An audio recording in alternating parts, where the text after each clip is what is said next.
Hello friends, this is Karan and आपका civils मंथन and जी के गुरुकुल में स्वागत है। इससे पहले की सीरीज़ में हमने जो लूसेंट की सीरीज़ चल रही है इसमें हमने प्रेसिडेंट डिस्कस किया था। आज की सीरीज़ में हम लूसेंट के नेक्स्ट वाइस प्रेसिडेंट का चैप्टर जो है इसको डिस्कस करेंगे। तो वाइस प्रेसिडेंट के साथ हम शुरू करते हैं। ये आर्टिकल 63 से लेके आर्टिकल 71 तक है जो वाइस प्रेसिडेंट के जो आर्टिकल्स दिए हुए हैं। वाइस प्रेसिडेंट इनडायरेक्टली इलेक्ट किए जाते हैं by means of single transferable vote, और इनकी इलेक्शन में स्टेट लेजिस्लेचर पार्टिसिपेट नहीं कर सकती। इनके इलेक्शन में सिर्फ और सिर्फ जो मेंबर ऑफ पार्लियामेंट हैं, मेंबर्स ऑफ पार्लियामेंट ही इनमें पार्टिसिपेट कर सकते हैं। भले वो नॉमिनेटेड मेंबर्स हों, भले वो इलेक्टेड मेंबर्स हों, वो मैटर नहीं करता।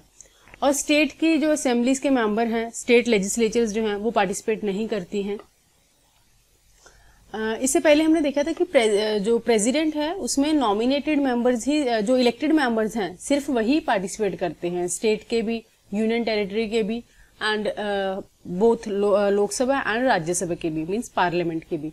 लेकिन इसमें सिर्फ और सिर्फ पार्लियामेंट के पार्टिसिपेट करते हैं, भले वो नॉमिनेटेड हो, भले वो इलेक्टेड मेंबर्स हो। ये काफी इसमें सिंपल है, ठीक है। और वाइस प्रेसिडेंट के में जो पार्लियामेंट जो मैंने वो आपको बता दिया कि दोनों हाउस होते हैं, उसमें दोनों हाउसेस में पार्टिसिपेट करते हैं। नेक्स्ट है कि जो वाइस प्रेसिडेंट का जो ओथ होती है, वो ओथ कौन दिलाता है, वो हमने पीछे से डिस्कस किया था, इसमें नहीं दिया है। वो प्रेसिडेंट दिलाता है। और इनका जब इम्पीचमेंट हो जाता है तो उनको कुर्सी के उतारने का काम भी प्रेसिडेंट ही करता है। नेक्स्ट है कि किस किस बेसिस पे इनका क्वालिफिकेशन देखा जाता है वाइस प्रेसिडेंट का। सबसे पहले तो सिटीजन ऑफ इंडिया होने चाहिए, इनकी एज है वो 35 होनी चाहिए, वो कोई भी ऑफिस एंड प्रॉफिट होल्ड नहीं करते होने चाहिए। उसके बाद में वो राज्यसभा का मेंबर बनने के लिए क्वालिफाइड होने चाहिए, लेकिन वो राज्यसभा का मेंबर नहीं होने चाहिए। ऐसा नहीं है कि राज्यसभा का मेंबर होने चाहिए फिर ही वो वाइस प्रेसिडेंट बन सकते हैं, ऐसी कोई कंडीशन नहीं है। लेकिन to become he must be qualified for the election as a member of Rajya Sabha, मतलब इसका मेंबर बनने के लिए होने चाहिए। उससे नेक्स्ट ये वाइस प्रेसिडेंट के सभी के नेम दिए हुए हैं, ये आप देख सकते हो, थोड़ा देख लेना एक बार। उसके बाद में नेक्स्ट है कि जो वाइस प्रेसिडेंट है उसका टर्म जो होता है 5 साल के लिए होता है, 5 साल के लिए ऑफिस में आते हैं। इनका फिक्स एज सच हम ऐसे नहीं बोल सकते कि इनका फिक्स टर्म ही होता है या फिर उससे पहले इनको रिमूव नहीं किया जा सकता। ये उससे पहले भी रिमूव किए जा सकते हैं एंड इनका टर्म थोड़ा एक्सटेंड भी किया जा सकता है। अगर इलेक्शन नहीं हुए हैं अभी फिलहाल तो तब भी ये ऐसा नहीं है कि 5 साल बाद इनको हटाना ही है। जब तक नेक्स्ट वाइस प्रेसिडेंट का इलेक्शन नहीं हो जाता तब तक ये रहते हैं। इनकी इम्पीचमेंट के लिए अगर इनको रिमूव करना है, अगर उन्होंने कॉन्स्टिट्यूशन का वायलेट किया है तो इनकी जो कोई इम्पीचमेंट अगर करना है, कुर्सी से उतारना है, इनको अपनी पोस्ट से नीचे करना है, उसके लिए कोई फॉर्मल इम्पीचमेंट नहीं होता है। जैसे हमने देखा था प्रेसिडेंट का एक फॉर्मल इम्पीचमेंट है, तो ऐसे भी आ सकता है क्वेश्चन कि कॉन्स्टिट्यूशन में इनका जो इम्पीचमेंट का प्रोसेस है वो मेंशन है, ऐसे भी डाल सकते हैं। तो हमें लगेगा कि हाँ कॉन्स्टिट्यूशन में मेंशन है, ऐसे दिया है, कंफ्यूज हो सकते हैं। लेकिन ये ध्यान में रखा है कॉन्स्टिट्यूशन में सिर्फ प्रेसिडेंट के इम्पीचमेंट का मेंशन है, इनका कोई मेंशन नहीं है। इनको रिमूव करने के लिए इनका जो रेजोल्यूशन प्रोसेस है वो राज्यसभा से ही इनिशिएट होता है। ये क्वेश्चन रिपीट हो चुका है कि ऐसे आ जाता है कि पार्लियामेंट के कोई भी पार्लियामेंट का जो हाउस है, भले अपर हाउस है, भले लोकसभा है, भले राज्यसभा है, कोई भी इनिशिएट कर सकता है। तो ये गलत हो जाएगा, पार्लियामेंट नहीं इनिशिएट कर सकती है सच, क्योंकि पार्लियामेंट दोनों हाउस आ गए ना पार्लियामेंट में। सिर्फ और सिर्फ राज्यसभा, क्योंकि ये राज्यसभा का मेंबर बनने के लिए ही एलिजिबल होना चाहिए। राज्यसभा का में इनिशिएट हो जाती है जब इनकी रेजोल्यूशन पास हो जाता है, तो वहां के जो हाउस है वो 50% ऑफ द मेजोरिटी से अगर पास कर देते हैं तो तभी लोकसभा के पास चला जाता है। उसके बाद में लोकसभा, अगर इसको लोकसभा भले सिंपल मेजोरिटी से पास कर दे, ये भी यहाँ पे ध्यान में रखना, इसमें दिया नहीं है, लोकसभा उसके बाद सिंपल मेजोरिटी से भी इसको पास कर सकती है। जरूरी नहीं है कि उसको भी 50% ऑफ द मेजोरिटी से करना है। इसका देखो मतलब क्या है, मतलब है 50% of the total membership of the house. ठीक है, नेक्स्ट देखते हैं। जो वाइस प्रेसिडेंट होता है ना, उसकी एज अ वाइस प्रेसिडेंट कोई फंक्शन नहीं होते, कोई कॉन्स्टिट्यूशन में ऐसे कुछ फंक्शंस नहीं दे रखे कि जो उसको परफॉर्म करने रहते हैं, कोई ऐसी ड्यूटीज नहीं है कि जो एज अ वाइस प्रेसिडेंट ही परफॉर्म होंगी। लेकिन ये as a ex officio chairman of the Rajya Sabha काम करते हैं। इनका मेन काम यही है कि इनको x officio chairman of the Rajya Sabha काम करना होता है। Basically chairman of the Rajya Sabha होते हैं। उसके बाद में नेक्स्ट है कि जब प्रेसिडेंट अपनी ड्यूटीज को परफॉर्म करने के लिए उस टाइम पे सही कंडीशन में नहीं होते हैं, when president is unable to discharge his duties, तब उसकी जगह पे vice president as a president elect कर सकते हैं और प्रेसिडेंट इलेक्ट करते भी हैं। जैसे ऊपर की लाइन में दिया हुआ है कि डॉक्टर एस राधाकृष्णन ने एक्ट किया था एज अ प्रेसिडेंट जब डॉक्टर राजेंद्र प्रसाद 15 दिन के लिए एक लंबे दौरे के लिए एक छुट्टी पे चले गए थे। छुट्टी पे नहीं गए थे, छुट्टी पे नहीं बोल सकते, ये एक विजिट पे गए हुए थे। तो उस टाइम पे वाइस प्रेसिडेंट ने एज अ प्रेसिडेंट एक्ट किया था। तो अगर मान लो जब ये एज अ प्रेसिडेंट एक्ट कर रहे हैं उस टाइम पे ये जितने भी इनकी सैलरी हो गई, भाई जितने भी अदर अलाउंसेस हो गए, वो सारी वो प्रेसिडेंट वाली ही इंजॉय करते हैं। भले वो एक टेम्परेरी पीरियड के लिए होते हैं, लेकिन वो सारी वही चीजें एंजॉय करते हैं। फिर उसके बाद है नेक्स्ट है कि मान लो प्रेसिडेंट का एंड वाइस प्रेसिडेंट का दोनों का ही जो ऑफिस है वो खाली हो जाता है, भले for the reason of death, resignation या फिर कोई अदर रिमूवल, इम्पीचमेंट हो गया उनका, तो उस टाइम पे फिर कौन बनेगा? मतलब प्रेसिडेंट का ऑफिस भी खाली है, वाइस प्रेसिडेंट का भी खाली है, तब as a president of India कौन एक्ट करेगा? तो इस टाइम पे चीफ जस्टिस ऑफ इंडिया को ये पावर दी गई है कि चीफ जस्टिस ऑफ इंडिया जो है इन दोनों की एब्सेंस में, या फिर अगर चीफ जस्टिस ऑफ इंडिया भी एब्सेंट है, उनकी जगह में सीनियर मोस्ट जज ऑफ द सुप्रीम कोर्ट जो है वो एज अ प्रेसिडेंट एक्ट कर सकते हैं। ठीक है, ये थोड़ा ध्यान में रखना है। उसके बाद में नेक्स्ट देख लेते हैं कि नेक्स्ट एक सबसे इंपॉर्टेंट पॉइंट जो मैं प्रेसिडेंट वाले चैप्टर में बताना भूल गई थी, दिमाग में था लेकिन बताना भूल गई, मैं निकल गया, कि अगर मान लो प्रेसिडेंट के या फिर वाइस प्रेसिडेंट के इलेक्शन में या फिर बोलो इनके इलेक्शन में कोई भी डिस्प्यूट आ जाता है, इनके इलेक्शन के रिलेटेड या कोई किसी भी तरीके का डिस्प्यूट होता है, तो वो डाउट्स या फिर वो वाले जो डिस्प्यूट्स हैं वो सिर्फ और सिर्फ सुप्रीम कोर्ट ही देखेगी। Any such dispute are decided by the supreme court. उसी का जुरिस्डिक्शन जो है वो एक्सक्लूसिव होगा, एक्सक्लूसिव होने के साथ साथ वो फाइनल भी होगा। कोई और कोर्ट में, लोअर कोर्ट्स में या हाई कोर्ट्स में आप वो पिटीशन नहीं डाल सकते हैं। ठीक है, उसके बाद में जो फर्स्ट पैराग्राफ है उसमें ये वाला जो है, इस फर्स्ट पॉइंट में मैंने ये आपको बता ही दिया है कि जब वो एक्ट करेंगे एज अ प्रेसिडेंट तो उनको जो सैलरीज हैं, अलाउंसेस हैं, वो सारे प्रेसिडेंट वाले ही एंजॉय करने को मिलेंगे।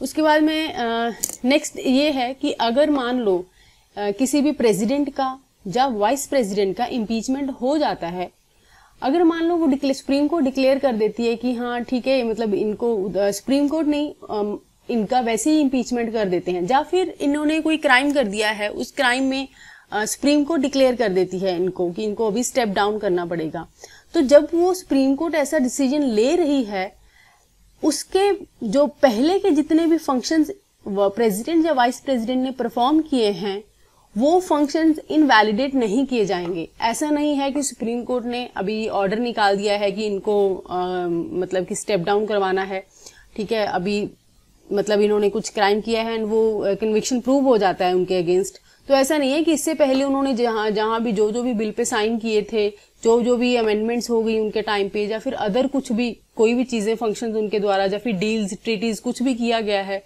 कि उसके ऊपर वो सारी इनवैलिड हो जाएंगी। ऐसा नहीं है, वो सारी वैलिड रहेंगी। उसके बाद वाली चीजें वो तो फिर ऑब्वियस है वो नहीं कर पाएंगे।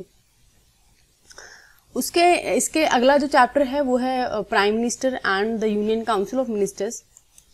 जो पार्लियामेंट्री सिस्टम ऑफ गवर्नमेंट होता है उसमें prime minister supreme role play करता है। मतलब जैसे मैंने पहले बोला था ना कि प्राइम मिनिस्टर जो होता है वो रियल हेड होता है, मतलब वो पार्लियामेंट को तो उसके कंट्रोल में है ही, ऐसा बोल सकते हैं। साथ ही साथ जो भी एग्जीक्यूटिव काम हो रहे हैं, जो भी एग्जीक्यूटिव अथॉरिटीज हैं, वो भी एक तरह से उसका हेड वही है। ये सबसे पावरफुल एंड सबसे यूनिक पोजीशन बोली जा सकती है।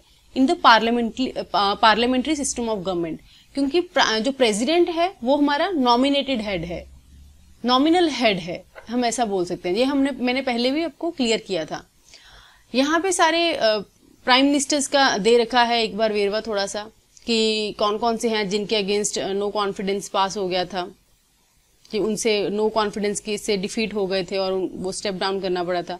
जैसे वीपी सिंह की गवर्नमेंट हो गई, अटल बिहारी वाजपेयी हो गए, देवगौड़ा हो गए। उसके बाद में ये सारा दिया है। एक यहाँ पे ना ये दे रखा है कि अटल बिहारी वाजपेयी जो थे वो प्राइम मिनिस्टर का जो शॉर्टेस्ट पीरियड था उनका 13 डेज का, 13 डेज का ना, वो जब सबसे पहली टर्म में आए थे तब वो 13 दिन के लिए रहे थे। उसके बाद वो फिर दोबारा से फिर आए थे 98 से 99 में। इस बार उन्होंने 13 मंथ तक किया था। फिर उसके बाद में वो एक फुल फ्लेजेड 99 से आई थिंक 2004 तक उनकी गवर्नमेंट रही है। उनके बाद वो एक फुल फ्लेजेड जो पीरियड था 5 साल का, 5 साल के लिए वो पीएम रहे हैं। तो पता नहीं 5th पॉइंट अटल बिहारी वाजपेयी वाला मुझे नहीं लगता कि ये सही पॉइंट है, ऐसा लिखना सही है, क्योंकि ओवरऑल प्राइम मिनिस्टर का टर्म देख रहे हैं ना हम, कोई पहली बार वाला टर्म थोड़ा ना यहाँ पे देख रहे हैं, तो ये सही नहीं होगा। नेक्स्ट है कि प्राइम मिनिस्टर को अपॉइंट कौन करता है। ये अपॉइंट किए जाते हैं बाय प्रेसिडेंट, ये हमें ज़्यादातर चीज़ें पता ही हैं। उसके साथ साथ में जो इनके अदर्स मिनिस्टर्स भी होते हैं वो भी प्राइम मिनिस्टर के कहने पे, जिसको प्राइम मिनिस्टर चाहते हैं कि इसको मुझे मिनिस्टर का ओहदा देना है, वो भी अपॉइंट या फिर डिसमिस अगर उनको उतारना भी है तब भी पीएम के कहने पे प्रेसिडेंट ही उतारते हैं, तो पीएम ही करते हैं on the advice of prime minister. Leader of the party जो होते हैं वो प्राइम मिनिस्टर ही होते हैं, ठीक है। जो मेजोरिटी होती है लोकसभा में उसके वो चुने हुए नुमाइंदा होते हैं, ऐसा बोल सकते हैं, ऐसा ही होता है। कौन से मिनिस्टर को कौन सी मिनिस्ट्री देनी है, ये जो चीज़ है ये भी पीएम ही करता है, पीएम के कहने पे ही दी जाती है। एक्चुअली ये पीएम की अपनी डिस्क्रिशन होती है, मतलब इनको मिनिस्टर्स को जो काम अलॉट है वो भी पीएम के कहने से ही पीएम ही करता है। पीएम चैनल ऑफ कम्युनिकेशन होता है between the council of ministers and president. Council of ministers aid and advice करते हैं प्रेसिडेंट को अंडर आर्टिकल 75, ये हम बार बार देख रहे हैं। अंडर आर्टिकल 74 ये करता है। उसके बाद में ये जो कम्युनिकेट करता है, ये इसके बीच में जो माध्यम होता है वो पीएम ही होता है, पीएम के कहने पे ही सारी चीजें हो रही होती हैं। अब अगर पीएम चाहे ना किसी भी बंदे को 6 महीने के लिए वो मिनिस्टर बना सकता है, या फिर ऐसा बोल सकते हैं कि 6 महीने के लिए मेंबर ऑफ पार्लियामेंट भी बना सकता है, लेकिन प्रोवाइडेड ये है कि 6 महीने के अंदर अंदर वो बंदा किसी भी तरीके से मेंबर ऑफ द पार्लियामेंट हो जाना चाहिए, या तो थ्रू इलेक्शन हो जाना चाहिए, या थ्रू राज्यसभा वो इलेक्ट होके आ जाना चाहिए। लेकिन आप 6 महीने के लिए उसको अपनी डिस्क्रिशन पे पीएम जो है अपनी डिस्क्रिशन पे किसी को भी कोई भी मिनिस्टर बना, किसी को इंसान को मिनिस्टर बना सकता है। नेक्स्ट है ministers of the states are not the member of the cabinet. अब जो कैबिनेट होता है उसमें भी पीएम की अपनी डिस्क्रिशन है, वो जिसको भी चाहे, जिस भी मिनिस्टर को चाहे वो अपनी कैबिनेट का हिस्सा बना सकता है। लेकिन इस कैबिनेट में मेंबर ऑफ जो स्टेट होते हैं, members of the state, ministers of the state sorry, वो इसका हिस्सा नहीं होते, और वो तभी मीटिंग्स को अटेंड कर सकते हैं अगर उनको स्पेशली न्योता भेजा जाए, अगर उनको स्पेशली इनवाइट किया जाए। एक किसी भी बंदे को डिप्टी मिनिस्टर बना दिया जाता है, वो डिप्टी जो मिनिस्टर होता है वो जरूरी नहीं कैबिनेट का हिस्सा हो, लेकिन वो सारे मिनिस्टर को किस किस को कौन कौन सी ड्यूटी करनी है, कौन कौन सा काम परफॉर्म करना है, वो सभी बताता है। और उसके बाद में ये 6 मंथ वाला पॉइंट मैंने आपको बता ही दिया कि इधर हाउस ऑफ द पार्लियामेंट उसको चूज होके 6 महीने के अंदर आ जाना चाहिए, लेकिन वो मिनिस्टर फिर भी बन सकता है। अब आगे इन्होंने डायरेक्टली भी मिनिस्टर पे आ गए हैं, पीएम को बताते बताते बीच में। जो मिनिस्टर्स होते हैं वो मैंने पहले भी बताया आपको, प्रेसिडेंट के द्वारा ही इलेक्ट होके आते, प्रेसिडेंट उनको चूज करता है, मतलब ओथ जो है वो प्रेसिडेंट देता है, और सीएम के कहने पे ये होता है। ये पीएम की पर्सनल, प्राइम मिनिस्टर की पर्सनल डिस्क्रिशन होती है कि किसको वो मिनिस्टर बनाना चाहता है, और ये कलेक्टिवली रिस्पॉन्सिबल होते हैं to the Lok Sabha and individual responsible होते हैं टू द प्रेसिडेंट। अब प्रेसिडेंट को इंडिविजुअल रिस्पॉन्सिबल क्यों होते हैं? क्योंकि ये प्रेसिडेंट के प्लेजर पे ही काम कर रहे होते हैं।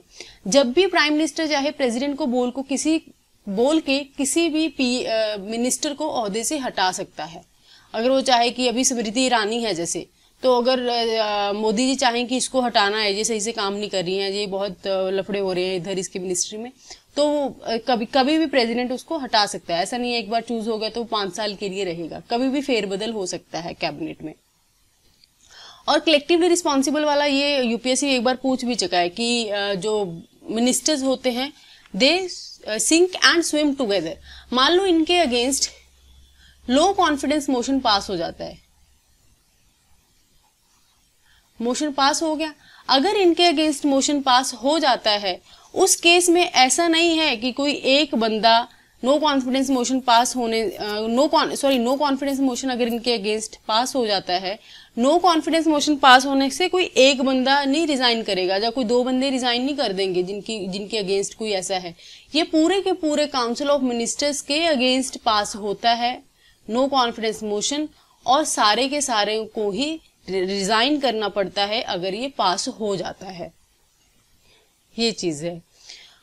उसके बाद में नेक्स्ट आ गया है अटॉर्नी जनरल ऑफ इंडिया।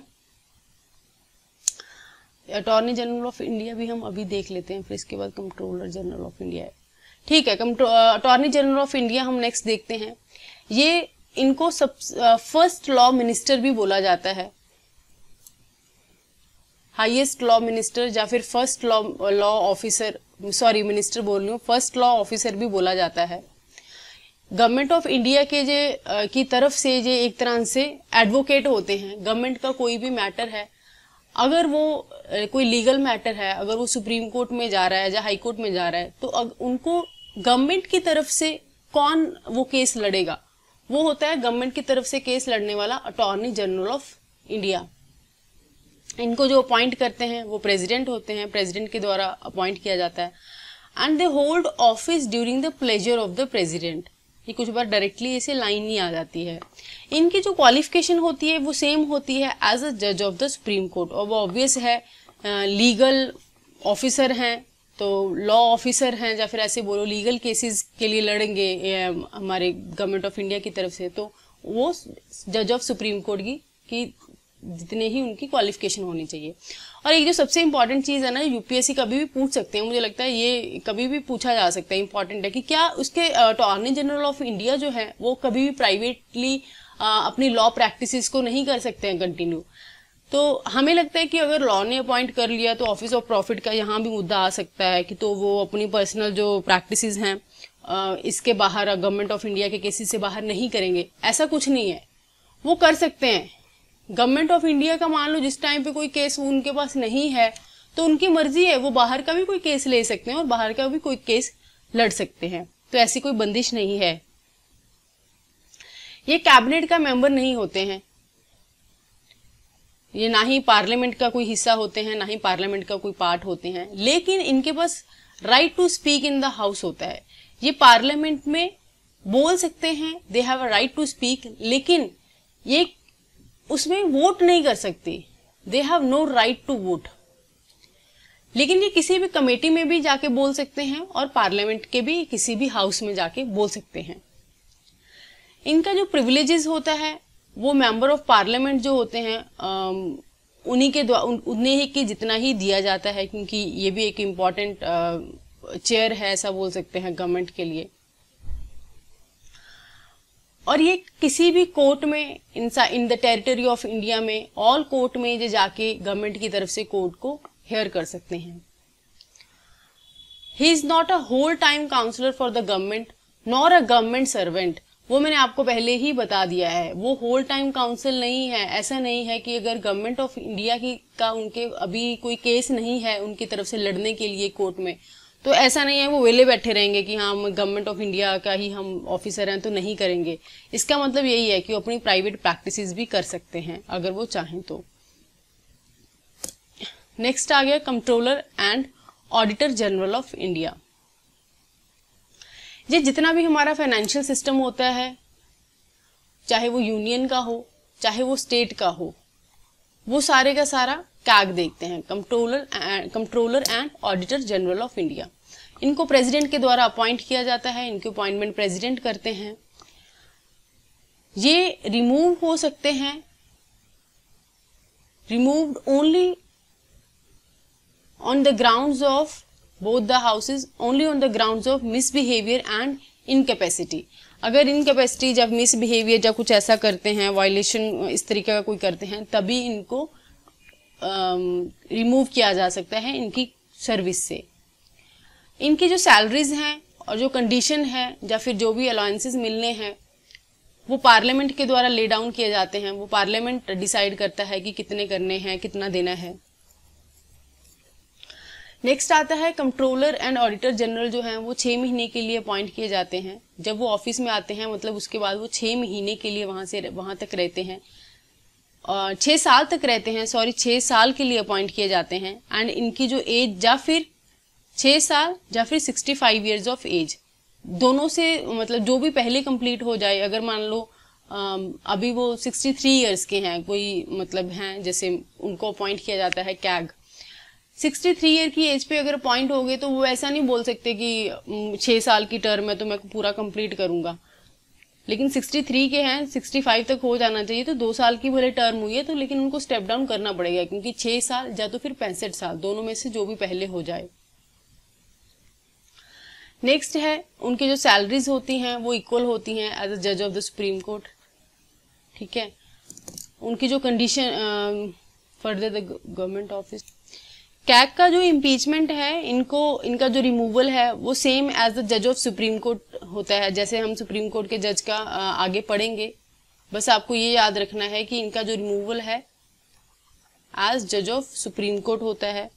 और ये दोबारा से अपॉइंट नहीं हो सकते, ये चीजें इसमें लिखी नहीं है। इनका रीअपॉइंटमेंट नहीं हो सकता, नो रीअपॉइंटमेंट। ये बाय प्रेसिडेंट के द्वारा इलेक्ट किए जाते हैं, प्रेसिडेंट ही इनको ओथ देता है, under hand and seal president के अंडर ही ये काम करते हैं। जो भी इनकी सैलरी होती है या फिर जितना भी इनको स्टाफ अलॉट किया जाता है, उनकी जो सैलरीज होती हैं वो सारा जो खर्चा पानी है that is charged upon the consolidated fund of India. इसका फंड ऑफ इंडिया, इसका मतलब है कि ये ऐसा नहीं है कि पार्लियामेंट डिसाइड करेगी एंड पार्लियामेंट वोट करेगी कि कितना देना है, उनकी कोई अपनी डिस्क्रिप्शन नहीं है एज सच इसके ऊपर। कैग हर एक स्टेट का एंड यूनियन टेरिटरी का जो अकाउंट है for each state and union territories, इनके जो अकाउंट्स हैं वो ऑडिट भी करते हैं और साथ में उनको अकाउंट्स भी करते हैं, मतलब कंपाइलेशन भी करते हैं, मेंटेन भी करते हैं स्टेट के लिए। लेकिन फ्रॉम 1976 तक ये सेंटर के लिए भी ऑडिट भी करते थे और साथ में कंपाइलेशन एंड मेंटेनेंस भी करते थे अकाउंट्स का। लेकिन उसके बाद से 1976 के बाद से क्या होगा कि स्टेट्स एंड यूनियन टेरिटरीज के लिए तो ये दोनों काम करते हैं, ऑडिट का भी, अकाउंटिंग का भी काम करते हैं। लेकिन 76 के बाद ये गवर्नमेंट ऑफ इंडिया का सिर्फ ऑडिट का काम करते हैं, सिर्फ देखते हैं। देखो ऑडिट का काम क्या है, मेनली कैग का काम क्या है ना, ये बंदा क्या करता है जी, मान लो एक एग्जाम्पल लेते हैं कि अभी गवर्नमेंट ऑफ इंडिया सोच रही है कि हमने ना ओलंपिक्स करवाने हैं, हम अपने देश में ओलंपिक्स करवाएंगे। अब इसके लिए बहुत सारे ग्राउंड्स बनवाने होंगे, बहुत सारे स्पोर्ट्स के, अभी इतनी बड़ी एक्टिविटीज होंगी, किस लेवल की होती हैं आपको पता है, तो बहुत सारा खर्चा भी होगा। तो इसके लिए गवर्नमेंट एक बजट फिक्स कर देगी कि हमारा इतना बजट है, हम यहाँ इतने स्विमिंग पूल्स बनाएंगे या फिर इतने सारे हम जिम्नास्टिक के ग्राउंड्स बनाएंगे, इतने सारे हम नॉर्मल एथलेटिक्स के स्टेडियम बनाने हैं। तो ये हो गया। उसके बाद में एक बंदे को, कॉन्ट्रैक्टर को ये सब दे दिया जाएगा कि तू भाई सारी चीजें इतने समय तक इतनी अच्छी क्वालिटी की सब बना के तैयार कर दे स्टेडियम। अब उसने बंदे ने बना भी दी, लेकिन उसने इसमें भी, इसके बीच में से बहुत सारी धंधेबाजी कर ली, बहुत पैसा खा लिया। अब गवर्नमेंट को कैसे पता चलेगा? गवर्नमेंट को पता चलेगा इस बंदे के थ्रू, कैग के थ्रू। कैग की ड्यूटी लगा देंगे कि तू चेक कर भला कि जितना पैसा इस बंदे को दिया था, क्या सारा पैसा इसने लगाया, इसके पास सारी वो स्लिप्स हैं, क्या रिसीट्स हैं जो इसने पैसा लगाया, इसके पास वो बैलेंस शीट है, या फिर इसने कम पैसे में ऐसे सब कर दिया, अच्छा चीज बना के नहीं दिया और बाकी का पैसा ये खा गया। अब ये जो सारी चीज की इंक्वायरी करेगा ना, ये कैग करेगा। गवर्नमेंट की तरफ से ये इसको बिठाया हुआ है कैग को, ये करके फिर उसके बाद में सारी रिपोर्ट तैयार करके, ऑडिट इसी को करना बोलते हैं, पूरा ऑडिट करके सरकार को बता देगा भी भाई इस बंदे ने इतने करोड़ दिए थे, इतने खा लिए और इतने लगा दिए। उसके बाद गवर्नमेंट का काम है उसके ऊपर इंक्वायरी खोलना या ना खोलना, ये चीज है। ये एक एग्जाम्पल मैंने इसीलिए दिया क्योंकि ये पहले एशियन गेम्स जो इंडिया में हुई थी उसके बीच में ये हो चुका है। उसके बाद में नेक्स्ट देखते हैं कि ये अकाउंट करते हैं for the consolidated fund of India, contingency fund of India, उसके ऊपर भी ऑडिट एंड रिपोर्ट करते हैं, and public accounts of India के ऊपर भी करते हैं, एंड स्टेट के ऊपर भी। जितना भी लॉस हो रहा है, प्रॉफिट हो रहा है, जो भी पैसा आ जा रहा है डिपार्टमेंट से of the union of for union and states, वो सारा देखते हैं, बताते हैं। बाकी आप देख लेना, और वैसे जो जितनी इम्पोर्टेंट और क्वेश्चन के हिसाब से, मतलब पेपर के हिसाब से जो क्वेश्चन फ्रेम होके आ सकते हैं, वो मैंने लगभग आपको बता ही दिए हैं इसमें। बाकी हम नेक्स्ट क्लास में पार्लियामेंट ऑफ इंडिया से स्टार्ट करेंगे। ये काफ़ी इंपॉर्टेंट है पार्लियामेंट ऑफ इंडिया, यहाँ से बहुत क्वेश्चन फ्रेम होके आते हैं, तो इसको डिटेल से अच्छे से पूरा मन लगा के पढ़ेंगे। तो अभी नेक्स्ट जो हमारा क्लास होने वाली है वो इसके ऊपर हम करेंगे। आज के सेशन में इतना ही, होप आपको अच्छा लगा होगा। अगर आपको वीडियोस अच्छी लग रही हैं तो आप please like, share and subscribe जरूर करें चैनल को। Thank you so much.